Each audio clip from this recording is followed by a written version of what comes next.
अस्सलाम वालेकुम viewers, mathematics with Mohammad नज़ीर सोलंकी। मैं आपके लिए एक ज़बरदस्त टॉपिक लेके आया हूँ जिसका नाम है लिमिट।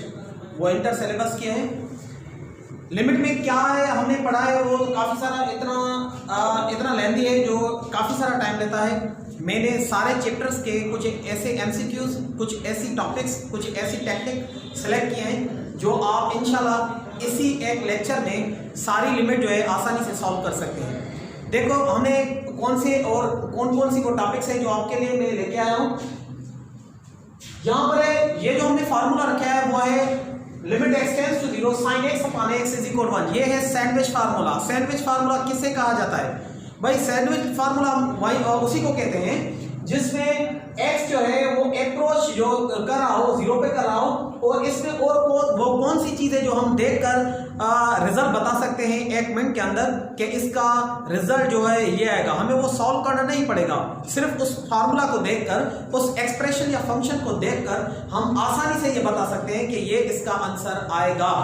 देखो कैसे आता है। हमने यहाँ पर क्या चेक किया, यहाँ पर x है और यहाँ पर x है, और जो लिमिट हमने अप्रोच कर रही है इस फंक्शन को वो है 0। अगर ऐसी कंडीशन आपको नजर आ जाए यहाँ पर x जो एंगल यहाँ हो वो सारी वही एंगल सेम यहाँ पर नजर आए, वो ऑलवेज इक्वल होती है 1 के। तो देखिए ये तो था फार्मूला। इसी फार्मूले पे कुछ हमने प्रॉब्लम सामने लिखे हैं, वो देखिए वो कैसे आसानी से हल हो जाते हैं। यहाँ पर है limit x tends to 0 sin 3x upon x। यहाँ पर क्या था और यहाँ पर क्या है? यहाँ पर हमें x था, अपॉन में भी x ही नजर आ रहा था। जो भी एंगल हमें ऊपर नजर आ रही थी वो वही एंगल हम डिवाइड में दे रहे थे, मगर यहाँ पर ऐसा नहीं है। अगर बेटा नहीं है तो हम क्या करेंगे? परेशान तो नहीं होंगे, इसको आसानी से सॉल्व करेंगे। कैसे सॉल्व करेंगे? यहाँ पर x का कोफिशिएंट 3 है और नीचे वो 3 नहीं है। अगर बेटा वो 3 नहीं है तो हम क्या करेंगे? x के साथ जो भी मल्टीप्लाई में है वो ही उसका आंसर है। समझ में आ गई बात? क्या हमने कहा?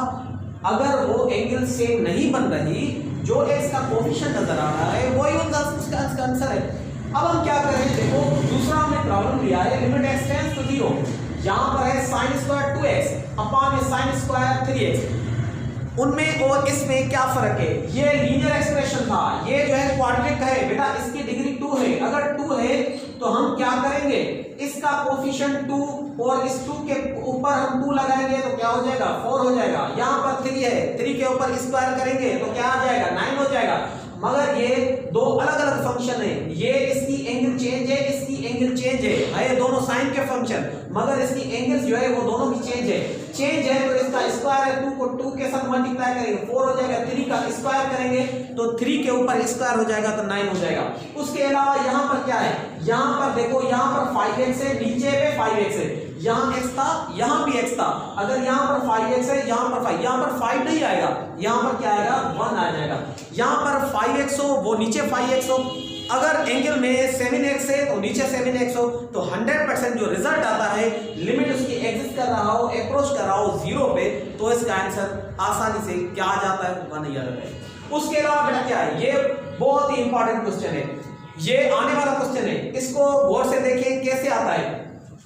हम इसको सॉल्व करेंगे तो काफी टाइम लग जाएगा, मगर इसको सॉल्व करेंगे नहीं, इसको देख के आंसर बताना है। यहाँ पर क्या है? x पावर 0 और यहाँ पर क्या है? x है। ये दोनों डिफरेंट है।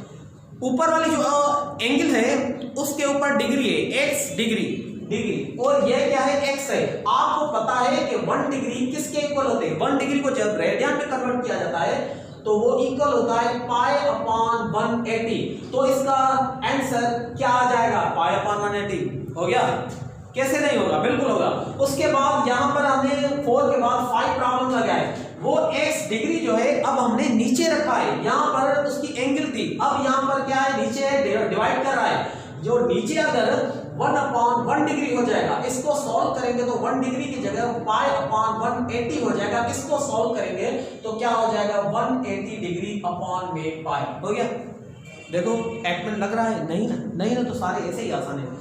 उसके बाद हमने क्या रखा है? ये 3 पॉइंट्स रखिए, 1 पॉइंट ये है, 2 पॉइंट ये है, 3 पॉइंट है ये हमने कॉन्सेप्ट दिया है। इस कॉन्सेप्ट को दिमाग में रखें।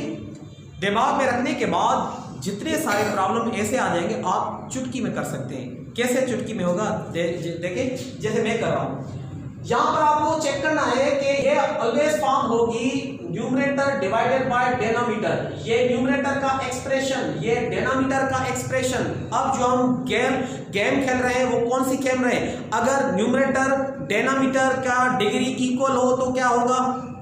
न्यूमरेटर की डिग्री लेस देन हो तो क्या होगा? न्यूमरेटर की डिग्री जो ग्रेटर है तो क्या होगा?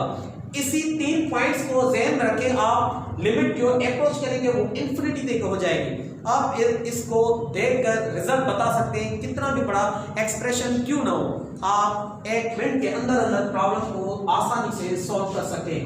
यहां पर हमने क्या रखा है कि जो ऊपर वाला एक्सप्रेशन है उसका डिग्री जो है बड़ा है, किसके? डिनोमिनेटर जो डिवाइड में है उसकी डिग्री से बड़ा है। अगर बड़ा है, लिमिट अप्रोच इंफिनिटी करे तो आंसर इंफिनिटी आ जाएगा। अगर ऊपर वाले की डिग्री जो है नीचे वाले की डिग्री से कम होगी, लेस देन, यहां पर मैंने लेस देन रखा। लेस देन जो हम कहते हैं कम को, अगर कम होगा तो आंसर क्या आ जाता है? 0 आ जाता है। हो गया कि नहीं हुआ? बिल्कुल हो जाएगा। प्रॉब्लम नंबर 3 है numerator of x is equal denominator. इसका मकसद है तो जो न्यूमरेटर ऊपर वाला एक्सप्रेशन है, जो नीचे वाला एक्सप्रेशन है, दोनों की डिग्री जो है सेम है तो क्या करेंगे? दोनों के जो भी कोफिशिएंट्स हैं वो ही रखेंगे। हमने इन तीनों पॉइंट्स के अलग अलग एक एग्जांपल लिया है, जैसे आप भी प्रैक्टिस करो, आपकी प्रैक्टिस भी हो जाए, आप देखकर इसके आंसर बता सकें। यहाँ पर डिग्री 2 है, यहाँ पर 1 है। 2 जो है बड़ा होता है 1 से, तो आंसर क्या आ जाएगा? इंफिनिटी। उसके बाद क्या है?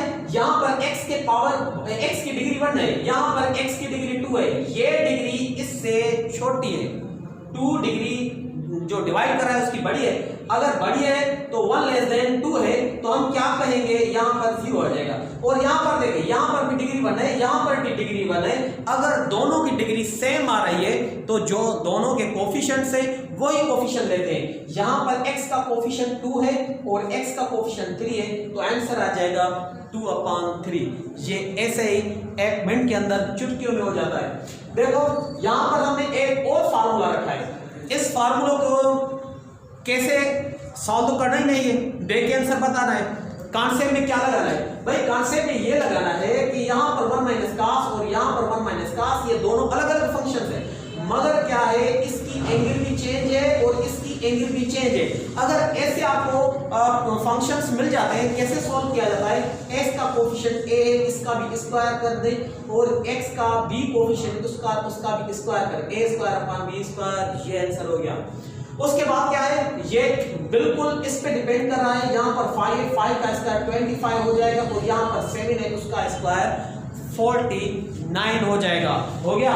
उसके बाद हम क्या करेंगे? ये है बायनोमियल थ्योरम। आपको पता है जब आपने बायनोमियल थ्योरम सॉल्व किया तो कम से कम 15 मिनट लग रहे थे, मगर यहाँ पर वो 15 मिनट नहीं लगेंगे, 1 मिनट के अंदर हो जाएगा। यहाँ पर मैंने फार्मूला क्या रखा है भाई? यहाँ पर मैंने फार्मूला रखा है कि यहाँ पर m है और यहाँ पर n है। इसकी डिग्री m और इसकी डिग्री n। जो डिग्री हमें गिवन है इसकी m/n, वो भी हम इसी फॉर्म में रखेंगे जैसे हमें गिवन है।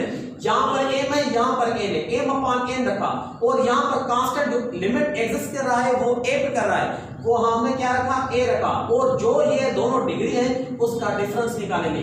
ये पॉजिटिव m है, इसको ऊपर ले जाएंगे तो क्या हो जाएगा? n हो जाएगा। ये तो था फार्मूला, ये तो थी टेक्निक। इसमें प्रॉब्लम का वैल्यू जो है अगर लेते हैं वो कैसे पुट किया जाता है, वो भी बहुत आसान है। कैसे करते हैं देखें, यहाँ पर है x पावर 4 माइनस 4 अपान में x माइनस 2। तो कैसे करेंगे? यहाँ पर है पावर, इसकी जो है पावर है वो है, ले रहे हैं सपोज करें 2, तो क्या हो जाएगा? 4/2, यानी कि n की जगह हम क्या ले रहे हैं? 4, n की जगह 2 ले रहे हैं, 4/2, और इसकी लिमिट पॉइंट क्या है? वो है 2। और क्या करेंगे? 4 में से 2 सब्ट्रैक्ट कर देंगे। 4 को 2 से डिवाइड किया जाता है तो 2 आता है, और 4 में से 2 जब इसको सॉल्व करते हैं तो क्या जाए? 2 हो जाता है। तो अब इसको मल्टीप्लाई करेंगे तो क्या रिजल्ट आएगा? इसका रिजल्ट आ जाएगा 4। देखो यहाँ पर कैसे आ रहा है, यहाँ पर 2x, तो हमने क्या रखा? एक मेथड ये है जो मैंने आपके सामने रखा है, और दूसरा मेथड ये है। ये कैसे ये सेकंड मेथड, इसे कैसे अप्लाई किया जाता है? ये भाई वहां पर अप्लाई होता है जब आप इसमें डायरेक्ट लिमिट पुट करें, अप्लाई करें, तो आपको 0/0 जैसी फॉर्म मिले। देखिए जहां पर x है, यहां पर x है, यहां पर x है, x हम ले रहे हैं तो x पावर 2 4 माइनस 4 2 माइनस 2 0 हो जाता है। अगर इसमें जवाब 0/0 आता है तो इससे कहते हैं अनडिटरमिनेंट फॉर्म। अनडिटरमिनेंट फॉर्म को सॉल्व नहीं किया जाता। उसको कैसे सॉल्व करते हैं? उसको सॉल्व करते हैं डेरिवेटिव, जो हमें यहां पर मैंने फार्मूला दिया है डेरिवेटिव का, उस पे फार्मूला लगाते हैं डेरिवेटिव का। डेरिवेटिव कैसे होता है? पावर आगे रखते हैं, उसी पावर में से 1 सबट्रैक्ट कर देते हैं। 2 में से 1 सबट्रैक्ट करेंगे तो 1 आ जाएगा। और यहां पर x है, x का डेरिवेटिव 1, जहां पर x है, x की जगह हम 2 ले रहे हैं, 2 को 2 से मल्टीप्लाई करेंगे तो क्या हो जाएगा? 4 आ जाएगा। उसके बाद नीचे एक फार्मूला है, वो कौन सा फार्मूला है? वो फार्मूला है 1 + 1 upon n whole power n limit n tends to infinity. यहां पर आपको क्या ध्यान में रखना है कि यहां पर इंफिनिटी है और 1 अपॉन इसका रेसिप्रोकल फॉर्म उसके ब्रैकेट के ऊपर होना चाहिए। अगर रेसिप्रोकल फॉर्म है तो यकीनन ये e के बराबर हो जाएगा। इसमें थोड़ी बहुत ट्रिक होती है, थोड़ा बहुत इधर उधर लगाते हैं। अगर थोड़े वैल्यू कभी कम देते हैं, कभी ज्यादा देते हैं, कम देते हैं तो कैसे हल किया जाए, ज्यादा देते हैं तो कैसे हल किया जाता है, वो आपके लिए परेशानी का सबब नहीं बनेगी। आप क्या करेंगे, यहां पर जो भी 5/x है और यहाँ ऊपर उसके जो पावर है उन दोनों को मल्टीप्लाई कर दे। भाई उनको दोनों मल्टीप्लाई कर दिया तो x में कैंसिल, 5 को 5 से मल्टीप्लाई किया तो 25 आ गया। तो ये सारा e के बराबर है और इसका जो रिजल्ट आ रहा है 5 × 5 25, ये आंसर हो गया। अब इसको कैसे सॉल्व करें? भाई इसको सॉल्व करते हैं, यहां पर 3/x है और यहां पर x/1 है, ये कैंसिल हो गया। अगर यहां पर हम माइनस लगा दें तो क्या आ जाएगा? यहां पर आ जाएगा e पावर -3 आ गया तो इसको नीचे ले आएंगे तो e पावर 3 हो जाएगा। ये भी हो गया, आसानी से हो गया।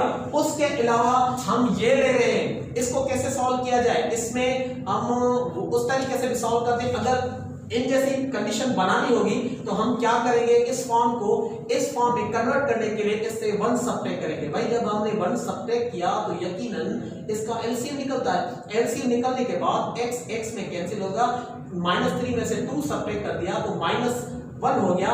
और इस -1 को इस x के साथ मल्टीप्लाई करेंगे तो -x हो जाए। अपॉन में 3 + x है, e power limit x tends to infinity है। यहां पर कौन सी कंडीशन अप्लाई कर रहे हैं? यहां पर वही कंडीशन अप्लाई कर रहे हैं जो यहां पर दी गई है। यहां पर डिग्री 1 है, यहां पर डिग्री, अगर दोनों की डिग्री इक्वल होता है तो हम क्या करते हैं, इनके कोफिशिएंट्स लेते हैं। भाई इसके कोफिशिएंट क्या है? -1 अपॉन इसका x का कोफिशिएंट क्या है? 1 -1/1, रिजल्ट आ गया 1।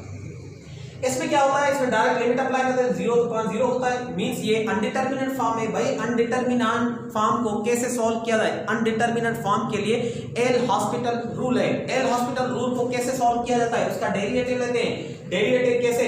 2 आगे रखा और 5 रखा, x की जगह 1, इसका 2x और यहाँ पर -7। इसको सॉल्व करेंगे तो इसका आंसर क्या आ जाएगा?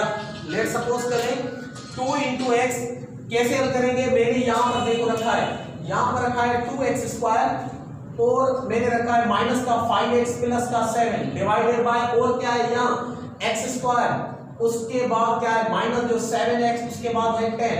अब इसको कैसे सॉल्व किया जाता है? इसका डेरिवेटिव ले 4x - 5 अपॉन 2x - 7। x की जगह हम क्या ले रहे हैं? x की जगह हम 2 ले रहे हैं। अगर 2 को 4 के साथ मल्टीप्लाई किया तो क्या हो जाएगा? 8 - 5 डिवाइडेड बाय 2 × 4 - 7 क्या आ जाएगा? 8 में से 5 सबट्रैक्ट करें तो क्या हो जाएगा? 3/- माइनस क्या हो जाएगा? 3, तो ये कैंसिल हो गया, रिजल्ट क्या आ गया? -1। उसके बाद हम क्या करेंगे, यहां पर ये आंसर दिया है, इसको कैसे सॉल्व किया जाता है? भाई ये तो बहुत ही आसान है। कैसे आसान है? इस x का कोफिशिएंट 1 है, 1 को 3 के साथ मल्टीप्लाई करते हैं तो 3 आता है, और -1 को -1 के साथ मल्टीप्लाई करते हैं क्या आता है? 1 आता है। x का डेरिवेटिव 1 होता है, 3 + 1 4, ये आंसर हो गया। ये इसका आंसर है। उसके बाद इसका आंसर क्या आ जाएगा? यहां पर x के नीचे बेस a है, x के नीचे बेस b है। भाई इसको कैसे सॉल्व किया जाता है? इसमें लॉग वाला फार्मूला यूज होता है। जो भी x के नीचे बेस है वो लॉग के साथ लगाते हैं, log of a divided by log of b। ये थे सारी पॉइंट्स। जो इस लिमिट के चैप्टर में। उम्मीद है कि आपको ये सारी चीज़ें समझ में आ गई होंगी। जो जितने भी प्रॉब्लम आपके सामने ऐसे आएंगे वो आप 1 मिनट के अंदर आसानी से कर सकते हैं। इस उम्मीद के साथ आपको खुदाफिज करते हैं कि ये सारी अच्छे तरीके से प्रैक्टिस करेंगे। और अगर आपको ये वीडियो पसंद आ जाए तो इस चैनल को सब्सक्राइब करें। बड़ी मेहरबानी।